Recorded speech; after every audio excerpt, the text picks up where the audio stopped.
చంద్రబాబు నాయుడు గారి summit, east Coast maritime, అలాగే logistics summit మీద ఆయన పర్యటన ఈరోజు. విశాఖపట్నం దాని అభివృద్ధి అన్నది జగన్మోహన్ రెడ్డి లాగా రాజధాని అనకపోయినా చంద్రబాబు నాయుడు మొదటిసారి ఉన్నప్పటి నుంచి ఉంది.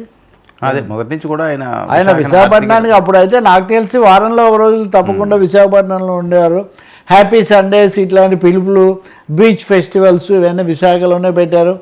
ఈ భూములు వ్యవహారాలన్నీ అప్పుడు ఇప్పుడు కూడా కొనసాగుతున్నాయి. కానీ విశాఖపట్నంలో సమస్యలు చాలా ఎక్కువగా ఉన్నాయి. అయ్యన్న పాత్రుడు లేవనెత్తిన సమస్యలు ఉన్నాయి, ఆ మూర్తి యాదవ్ లేవనెత్తిన సమస్యలు ఉన్నాయి, అంతకుముందు ఉన్నాయి. లూలు మాల్ మీద అయితే నిన్న కూడా ఒక అఖిలపక్ష సమావేశం జరిగింది. ఆ భూములు ఇవ్వకూడదు, వెనక్కు తీసుకోవాలి అని. ఇప్పుడు అభివృద్ధి ఇదిగో మీరు చెప్పినట్టుగా లాజిస్టిక్స్, మ్యారిటైమ్ గ్రోత్ ఇవన్నీ ఎన్ని చెప్పినప్పటికీ కూడా నిర్దిష్టంగా అడుగులు పడడం లేదు. దాని చుట్టూ బీటింగ్ రౌండ్ ది బుష్ లాగా చర్చలు జరుగుతున్నాయి. కానీ ఇంకా విశాఖ ఉక్కు అట్లాంటివి మనం పదే పదే మాట్లాడి అది ఇంకా చాలా తెలిసిపోయినటువంటి ఒక అంశం. ఆఖరికి రిషికొండకు కూడా పరిష్కారం చూపించలేదు.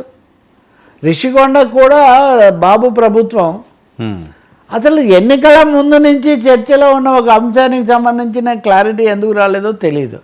కాబట్టి మొన్న లోకేష్ కూడా ఉన్నారు. ఆ మాటకు వస్తే మొన్న ముగ్గురు ఉన్నారు.